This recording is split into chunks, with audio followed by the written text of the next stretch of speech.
Amén. Bueno, vamos a continuar con nuestro estudio bíblico de los miércoles y estamos en el modelo de Jesús, pero desde la perspectiva del evangelista Lucas, cuando le dirige su carta a Teófilo. Y nos quedamos en el verso 18, se oye bien, ¿verdad? Verso 18, amén, vamos a ir ahí. Verso 18, vamos a leer del 18 al 23. Sí, Lucas, todavía estamos en el capítulo 1. Y dijo Zacarías al ángel, ¿te acuerdas que ya había visto la situación del ángel? Se le presenta a Zacarías y empieza una serie de conversaciones. Acuérdense que él está en la mesa del incienso, cerca de la mesa de los panes, lo más cercano al altar donde está el arca del pacto, que ahí entraba el sumo sacerdote.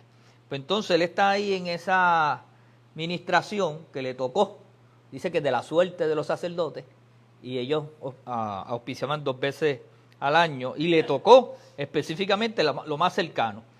Entonces el pueblo está afuera esperando y da la impresión de que algo pasó allí.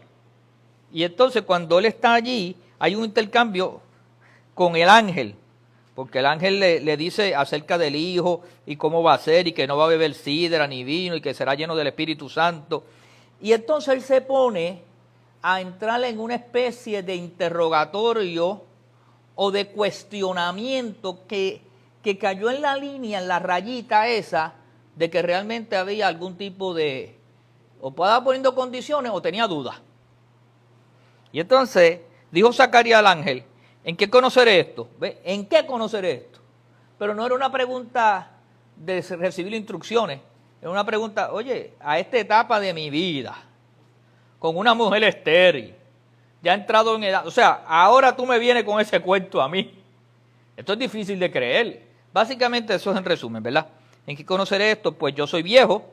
Ve, ahí están todos los argumentos. Ahí el alegato de él, y mi mujer es de edad avanzada. Respondiendo el ángel le dijo, yo soy Gabriel, y esto es bien importante, que estoy delante de Dios, y he sido enviado a hablarte y a darte estas buenas noticias, estas buenas nuevas. Y ahora quedarás mudo y no podrás hablar hasta el día en que esto se haga, por cuanto no creíste mis palabras. Y aquí está la sentencia, ¿verdad? Aquí está la prueba, no creíste mis palabras, las cuales se cumplirán a su tiempo. Y el pueblo estaba esperando a Zacarías y se extrañaban de que él se demorase en el santuario. Pero cuando salió no les podía hablar, y comprendieron que había visto visión en el santuario, y él les hablaba por señas, y permaneció mudo, y cumplidos los días de su ministerio, se fue a su casa. Y yo pienso que por un tiempo la gente no supo qué estaba pasando, porque usted verá lo que ocurre ya en breve. ¿En qué conoceré esto? La pregunta de Zacarías. Parece que Zacarías pasó por alto la divina fuente de la promesa y el carácter del mensajero angelical, porque llevaba ya en esa experiencia con él allí un rato. Solamente podía ver una cosa: yo soy viejo y mi mujer es de edad avanzada. Y eso nos pasa a veces a nosotros en nuestra debilidad de creer. Y lo van a ver en contraste con María ahorita, porque María se encontró con el mismo ángel y su cuestionamiento no fue el mismo. Por lo tanto, a veces nosotros entre más años tenemos nos ponemos más, en vez de ser más fácil creer, nos ponemos a veces como más maniáticos o malamañosos. Y la joven María creyó lo que dijo el ángel, lo único que le dijo, dime cómo vamos a hacer esto. No cuestionó. Por eso hay momentos que la inocencia o la falta de experiencia es bueno, y a veces la mucha experiencia nos hace cuestionar las cosas demasiado. Normalmente esta era suficiente razón para no creer, en el término, ¿verdad?, como he explicado. Pero Dios había hablado, su ángel está ante Zacarías, ¿qué otra confirmación necesitaría? Oye, tú no ves un ángel todos los días. Es más, muchos de nosotros pasamos y no hemos visto un ángel. Hemos visto siluetas, hemos visto algo que nosotros pensamos que es un ángel, pero realmente no lo hemos visto así tan definitivo. No es algo de todos los días, ¿verdad?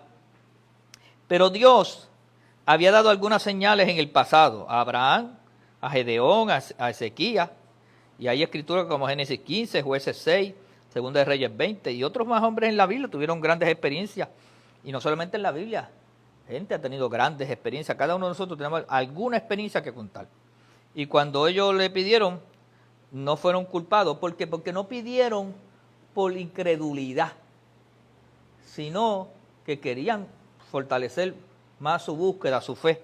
No fue el caso necesariamente de Zacarías, ¿verdad? Que había algún grado de incredulidad. Y así lo reza el mismo escrito, ¿verdad?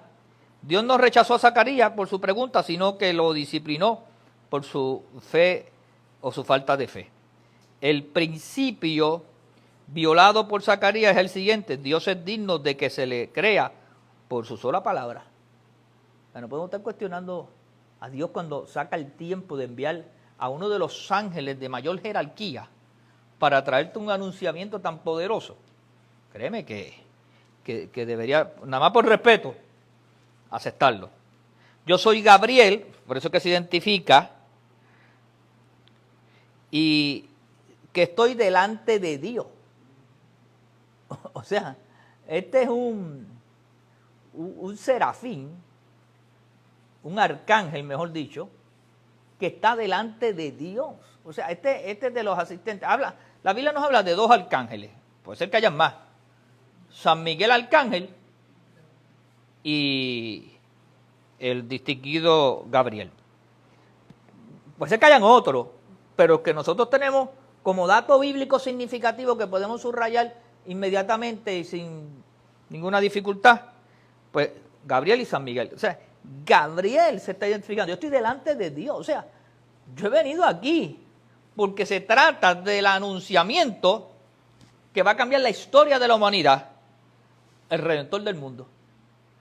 Esa es mi encomienda. Entonces nos mandaron es el evento más grande de la historia.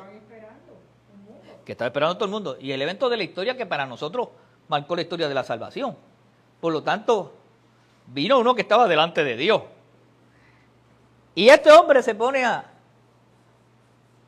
o sea, Zacarías y María fueron los únicos dos que tenemos aquí así de claro. Más adelante veremos la experiencia de los pastores y ese tipo de cosas, pero todo relacionado con anunciamiento. Eso era para que este tipo estuviera por allí, hubiera cogido el frasco del incienso, lo hubiera tirado y hubiera salido para acá gritando por allí.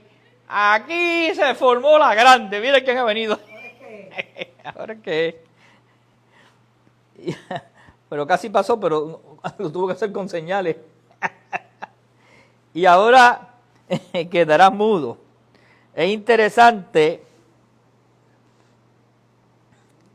y a la vez revelador notar que el ángel está resplandeciendo a Zacarías y proporcionándole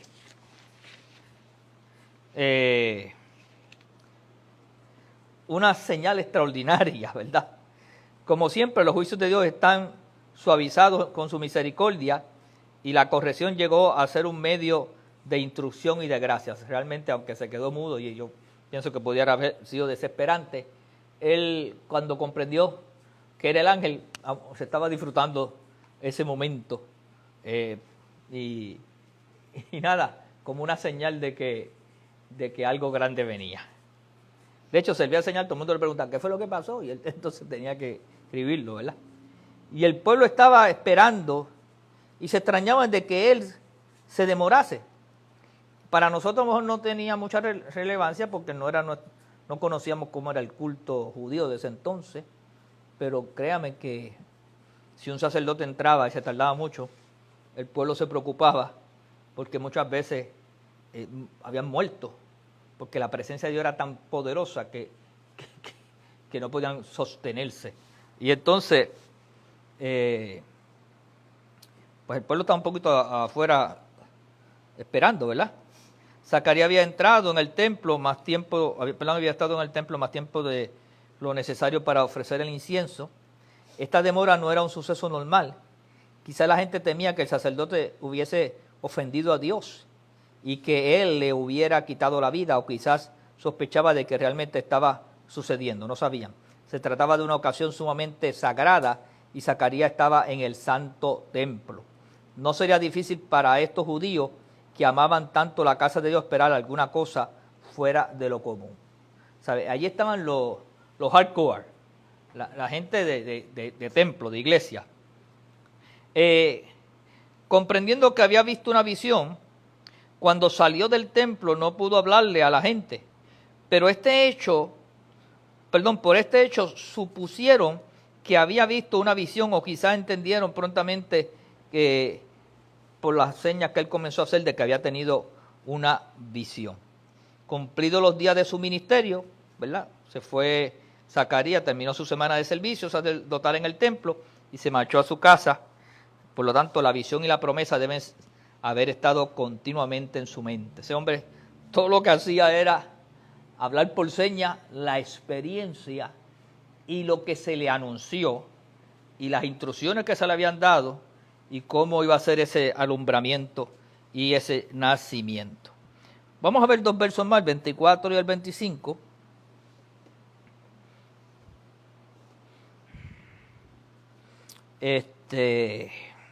Después de aquellos días concibió su mujer Elizabeth y se recluyó en casa por 5 meses, diciendo: así ha hecho conmigo el Señor en los días en que se dignó quitar mi afrenta ante los hombres.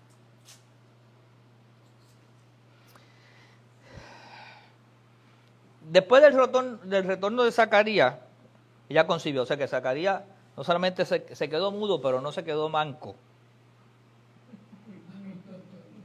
Él dijo: párate, aquí yo voy a creer y voy a ejercitar la fe. Y le dijo a la vieja, aunque sea por señas, se lo escribió: aquí estas son las instrucciones, esto fue lo que Dios dijo, vamos a hacer lo que podamos nosotros y Dios se va a glorificar. Y nada, se ejercitaron. Y entonces la concepción y el nacimiento de su hijo fue normal, excepto por la sanidad de su esterilidad que hizo posible la concepción a su edad avanzada. O sea, normal en el sentido de que ella se embarazó, todo normal. Pero pasaron 2 cosas. Número 1, que se superó la cuestión de la edad, pero no solamente la edad, que ella era estéril. O sea que el Señor la sanó y le dio fuerzas a ambos en su vejez. Y el milagro pues era poderoso. O sea que no solamente era que él estaba mudo, sino que después de los 5 meses la gente se iba a enterar de algo. Porque ella por 5 meses se quedó guardada en su casa, se recluyó. ¿Y por qué ella se recluyó?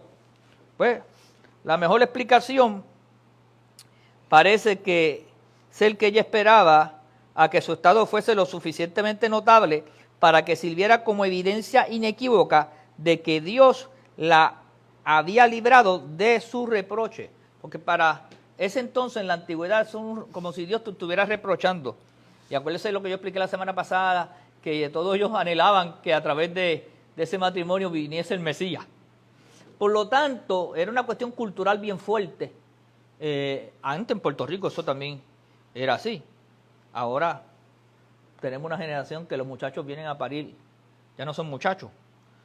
A los 40 años, bueno, Jennifer se acaba de casar a los 46 años.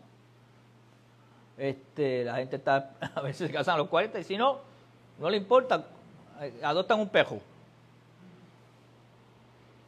Y viven, y el perro le ponen un cuarto, aire acondicionado y todo, cuna y todo, y le celebra el cumpleaños. Por lo tanto, hace años en Puerto Rico eso era, tener hijos era el honor del matrimonio, el honor de la mujer. En la antigüedad era mayor todavía. Y en los judíos todavía más fuerte. ¿Qué pasó? Que ella se quedó recluida. ¿Con qué propósito? Caramba, cuando esto esté visible, que yo no tenga que estar diciendo a la gente: Dios me ha prometido, Dios me ha dicho, no. Cuando ella diera el testimonio de lo que pasó, a los 5 meses ya se notaba. Y después ya hacía así. Pues las zambatas eran anchas, ya hacía así. Aquí está. Y por eso se cree que ellos manejaron la situación de esa manera, ¿verdad? Así, refiriéndose a su condición, después del 5.º mes, ha hecho conmigo el Señor en los días, en el tiempo de la concepción y en el plazo de 5 meses, durante los cuales la evidencia llegó a ser inequívoca, en que se dignó quitar mi afrenta entre los hombres. Vamos a leer del verso 26 al 38. Dice, al 6.º mes el ángel Gabriel, volvió Gabriel a la escena, pero ahora en el 6.º mes. Habían pasado 6 meses desde que se le había revelado a Zacarías. Y fue enviado por Dios a una ciudad de Galilea, llamada Nazaret, a una virgen desposada con un varón que se llamaba José, de la casa de David. Mire todos los detalles. Y el nombre de la virgen era María. Y entrando el ángel en donde ella estaba, dijo, salve, muy favorecida, el Señor es contigo, bendito tú entre las mujeres. Mas ella, cuando le vio, se turbó por sus palabras y pensaba, ¿qué salutación sería esta? Entonces el ángel le dijo, María, no temas, porque has hallado gracia delante de Dios. Y ahora concebirás en tu vientre. Este vientre ha sido separado por Dios. Y darás a luz un hijo, y llamarás su nombre Jesús. Este será grande, y será llamado Hijo del Altísimo. Y el Señor Dios le dará el trono de David su padre, y reinará sobre la casa de Jacob para siempre. Fíjese que cogió todos los sistemas emblemáticos de la cultura judía y la fue ahí desmenuzando. Y su reino no tendrá fin. Entonces María dijo al ángel, ¿cómo será esto? Pues no conozco varón. ¿Ve? Y a diferencia de Zacarías, tiene una pregunta de una jovencita legítima. ¿Cómo va a ser esto? Y respondiendo el ángel le dijo, el Espíritu Santo vendrá sobre ti, y el poder del Altísimo te cubrirá con su sombra, por lo cual también el santo ser que nacerá será llamado Hijo de Dios. Y aquí, tu parienta Elizabeth, ella también ha concebido hijo en su vejez, y este es el 6.º mes para ella, la que llamaban estéril, porque no hay nada imposible para Dios. Entonces María dijo, he aquí la sierva del Señor, hágase conmigo conforme a tu palabra, y el ángel se fue de su presencia. Bueno, esto se merece que lo desmenucemos. Volvemos a ver al arcángel Gabriel en escena. Específicamente nos habla Lucas del 6.º mes. O sea que ya Juan el Bautista tenía de concebido 6 meses. Y esto es una nota al calce que le hago. Después de la concepción de Elizabeth, el ángel Gabriel fue enviado por Dios a Nazaret. Es evidente que Lucas se está escribiendo para personas no judías, para que nosotros entendamos. Porque ningún judío necesitaba que se le explicase que Nazaret era una ciudad de Galilea. Aunque como descendiente de David, el hogar ancestral de José y María era Belén. Ellos eran natural de Belén. En ese tiempo residían en Nazaret, situada a 120 kilómetros al noreste de Jerusalén, sobre una meseta montañosa al lado norte del valle de Esdraelón. Una virgen desposada, y la palabra desposada en la cultura judía de ese entonces tenía un gran significado, era una formalidad muy, muy fuerte. María todavía era virgen ya sabemos que no había tenido varón, aunque desposada con José. Ser virgen en aquel entonces era importantísimo para un matrimonio. Al contrario, en nuestras generaciones de ahora, eso ya ni importa ni se pregunta. Pero hace 40 años atrás en Puerto Rico, y 30 años atrás, 40, para ser más específico, eso era casi sagrado, importante. Ya había empezado a bajar la curva, porque 50 años atrás no se podía. De hecho, yo recuerdo de cuentos que si tú te casabas y descubrías que la muchacha no era virgen, la podía devolver. Ya en 40, pues, había empezado ya la cosa a bajar, pero todavía se discutía en las casas, yo me acuerdo, porque nosotros ya vamos a cumplir 38 años casados, yo me acuerdo que se discutía y se preguntaba eso, pero es virgen. Eso como que era parte de la discusión. No era el requisito primordial, pero era parte de la discusión. Y entonces, es más, era un orgullo. Hasta en la ceremonia se preguntaba en las bodas. Los pastores, yo estaba en bodas que preguntaba, el pastor casi lo insinuaban en el discurso. Vinieron aquí, ¿verdad? Entendiendo. Pero ya ahora sería ofensivo eso. Bueno, es que estaría de más preguntarlo también.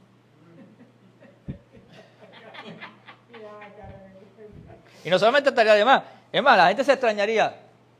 ¿Qué pasa este tipo? Pues se supone que no, ya tiene mayoría de edad. Y ahora como la gente se casa tan tarde, pues sería uno, diría, enajenado de la vida. Bueno, me disculpan los que estén en desacuerdo conmigo. No estoy postulando, estoy haciendo comentarios. Por lo tanto, era parte de esa cultura y que era muy bueno. De hecho, por eso el Señor le escogió a esa joven. Fíjate que Dios no escoge cualquier vientre. Es virgen en todo el sentido de la palabra. Virgen en la inocencia de su mente, virgen en su relación con Dios, virgen en su naturaleza física, cultural, o sea, que eso era puro en todo el sentido de la palabra. Por lo tanto, cuando hablamos de desposada, es una contribución social extraordinaria porque ya es el compromiso. O sea, es como si fuera un precasamiento. Una vez tú entras en el compromiso del desposamiento, en meses se formaliza la boda. No podían tener intimidad, no podían posiblemente vivir juntos. Porque si se vivía juntos, pero sin intimidad. Porque el compromiso era tan serio que la gente lo reconocía como la desposada de José. Y después que se hacía la ceremonia era la esposada. ¿Verdad? En los tiempos bíblicos los noviazgos entre los israelitas eran más importantes y valederos que los compromisos de nuestros tiempos, y por mucho. Hoy mismo los casamientos, en la forma que está diseñado nuestro Código Civil, el moderno, esto está loco. Los abogados ahora pueden divorciar. Los abogados pueden casar. Solamente si el divorcio es contencioso, ¿verdad? Y si hay otras cuestiones que no entran. Y la cláusula del divorcio antes eran como 6 o 7, ahora es una nada más. Ahora le llaman ruptura irreparable, creo que eso se lo inventó la María Calderón, eso fue ahí que nació eso, crearon una nueva. Y entonces, hoy en día, la gente se casa y se casan. Y después que se casan pueden hacer 20 arreglos con el matrimonio y hacer capitulaciones y arreglarlas. Bueno, es una locura. Y últimamente se están divorciando, buscando ciertos beneficios, pero seguimos juntos. Bueno, esto es otra cosa. Eso que era tan sagrado el matrimonio, ha perdido ahora. Bueno, los otros días tenemos casos de personas que los arrestan y salen divorciados o se casan, ahora se casan cuando los arrestan para buscar el privilegio de matrimonial de no tener que declarar. O sea que todo es una conveniencia, un negocio, es una locura que tenemos. La sociedad nuestra se ha vuelto, esto está loco de verdad, y es difícil hacer las cosas. Por lo tanto, la ley mosaica consideraba la infidelidad sexual de una mujer comprometida en matrimonio como si fuera adulterio y lo castigaba como tal, Deuteronomio capítulo 22, versos 23 y 24. O sea, que si dentro del desposamiento de ese periodo había una infidelidad, tenía las consecuencias del adulterio como si fuera un matrimonio. ¿Y cómo era la consecuencia? Divorcio inmediato y posiblemente apedreamiento. Podían lapidar a la mujer en una cultura patriarcal unilateral arbitraria, como era en ese entonces. A menudo había meses entre el compromiso y el casamiento, pero los lazos duraban y solo podían romperse con el divorcio. O sea que no era que, como ahora, que uno se compromete y le da o le da el precompromiso y si al mes uno va y le dice, mira, no vamos a seguir. No, había que hacer toda la ceremonia del divorcio. Y había que probar por qué. O sea que una vez tú... Es más, era más difícil. Una vez te comprometiste en el desposamiento, olvídate que eso tenía que seguir fast track, ya no había casi retroceso. Por lo tanto, este último hecho es ilustrado por la intención de José de divorciarse de María antes que él se diera cuenta de la naturaleza de la concesión. Eso está en Mateo 1:19. Él pensó, pero alguien le dijo, pero que sería una locura, mijo. Tú la quieres proteger tanto que divorciándote no la proteges, la expone a un enjuiciamiento. Mejor quédate callado y la protege. Bueno, duras cosas, ¿verdad? Es muy posible que Lucas recibió la información directa o indirectamente de María cuando pasó 2 años en Palestina. O sea, ¿por qué está escribiendo Lucas con tanto detalle? Porque Lucas estuvo en Palestina mientras Pablo estaba preso en Cesarea, estuvo 2 años allí. Hizo su trabajo investigativo. Y posiblemente en ese trabajo investigativo se reunió con María o con gente allegado a María y le hablaron en detalle de cómo fue todo ese proceso, que no lo cubren los otros evangelios. Cuando habla que es de la casa de David, eso es bien importante, porque los judíos, que son bien orgullosos de por sí, los linajes de las tribus que venían, para ellos tenían cada uno un significado, y no se podían cruzar, porque no podía cambiar el significado de lo que era la tribu. Por lo tanto, la referencia a José y no a María, en la gramática griega como la nuestra, requiere esta interpretación. Pero esto no quiere decir que María no fuese de la familia real de David, porque los versos 32 y 69 de este mismo capítulo implican fuertemente que ella era del linaje de David. O sea, reconoce que José era del linaje de David, pero para los que quieren buscarle 4 o 5 patas al gato, y no, pero que José era el padre legal, pero no era el padre de ADN legítimo, también María era del linaje de David. O sea, que él lo tenía por reconocimiento legal ante los judíos porque él lo reconoció, pero también por la descendencia de María, ella también venía de ese linaje.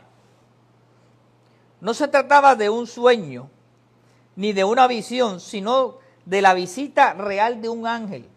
O sea, esto fue algo que ocurrió en realidad. Y el ángel le dice, salve. Es un saludo de regocijo, ¿verdad? La palabra en el original es el imperativo de un verbo que significa regocijarse o estar alegre. La forma más usada aquí es la de un saludo común, ¿verdad? El gozo sea contigo, regocíjate. Muy favorecida, bendita tú entre todas las mujeres. Antes de enterarse del contenido de las buenas nuevas, ella fue honrada por el ángel, por lo que ella llegaría a ser.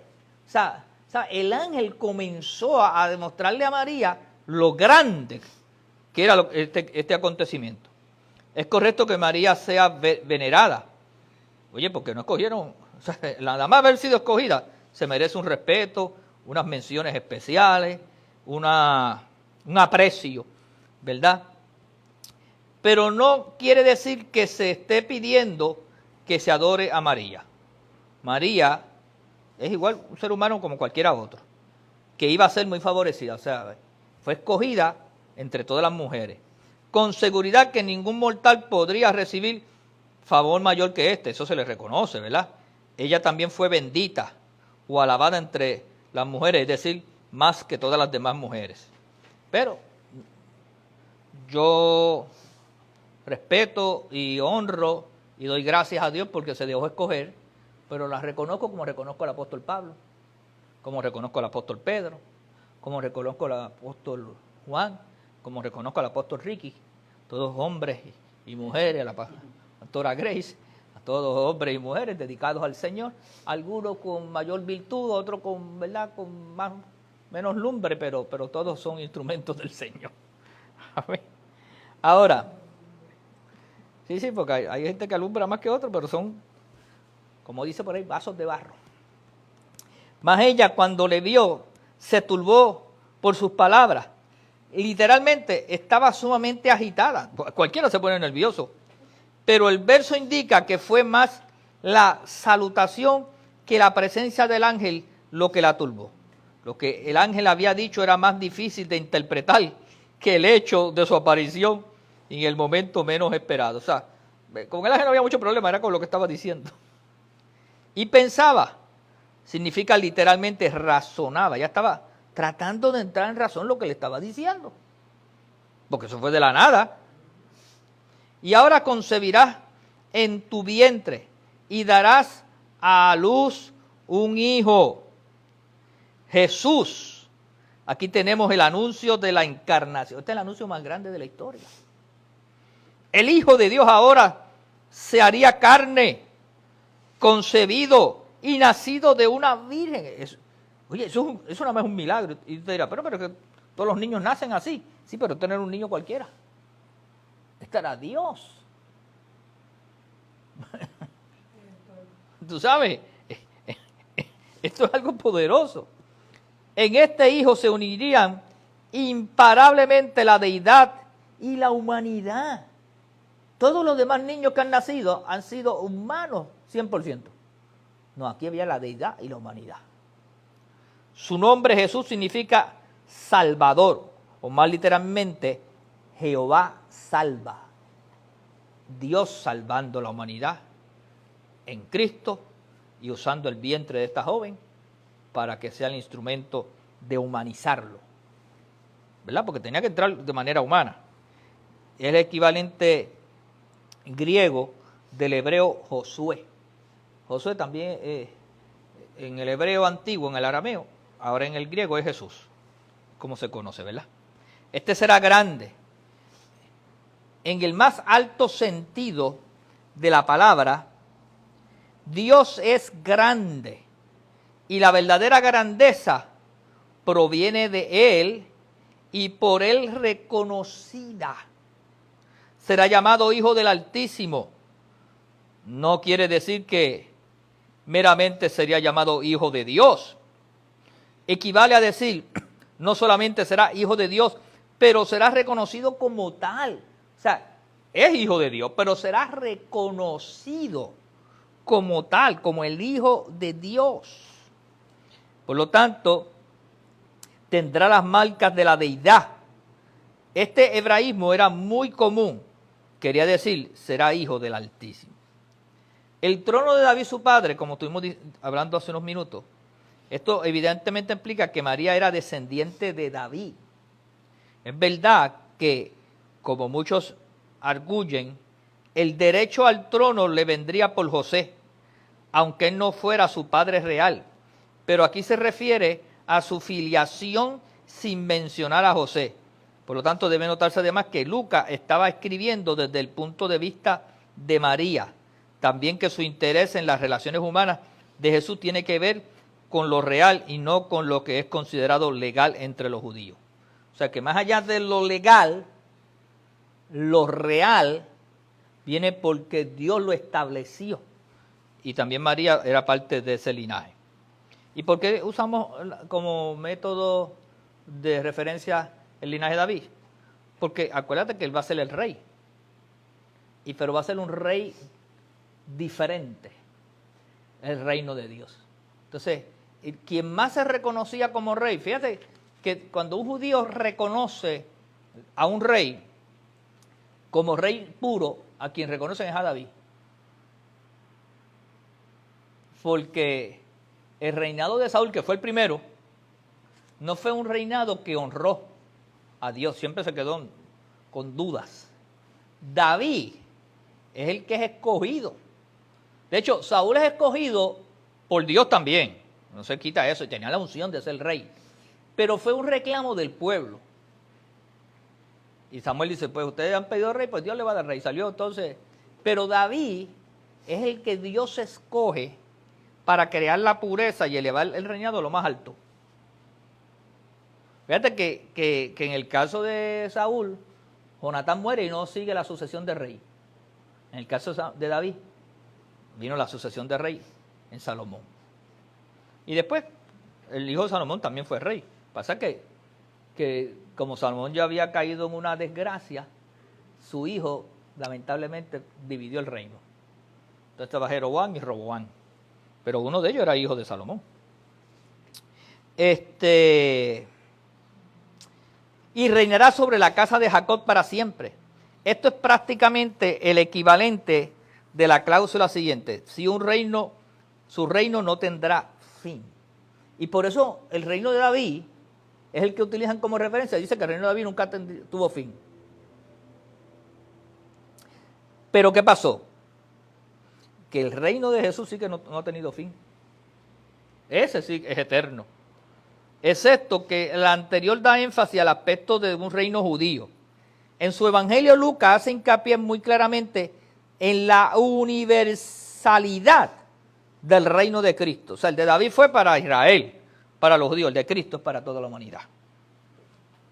Por lo tanto, Pablo, que fue maestro de Lucas, acentúa la continuidad del reino de Israel y de la simiente de Abraham en el reino de Cristo. Pablo se va más lejos y va desde la simiente de Abraham y lo compara entonces con el reino de Cristo, que es el último. Entonces habla ahí Pablo diciendo que de la simiente de Abraham es el reino de Cristo, el último es el renuevo y el fruto, el primero, es la vid, ¿verdad? Y nada, yo creo que hemos hablado suficiente. Vamos a dejar el verso, nos quedamos aquí hasta el verso 34 para poder coger la semana, porque Lucas tiene 50 y pico de versos, capítulo 1, tiene casi, no, tiene 80 versos. O sea que el capítulo 1 nos queda terreno por ahí que discutir. Bueno, que Dios añada bendición a su palabra. Damos gracias al Señor y bendecimos. Nada, usted nos puede seguir a través de nuestra página. La gente de la casa, sabemos la bendición de ofrendar y diezmar y sembrar semillas. Lo puede hacer a través de la ATH móvil como CFC, Fe y Gracia. Entra ahí o en nuestra página de la Iglesia Fe y Gracia y hace su ofrenda. Sean más que bendecidos, paz y gozo. La bendición del Altísimo les cubra hoy y siempre. Bendiciones.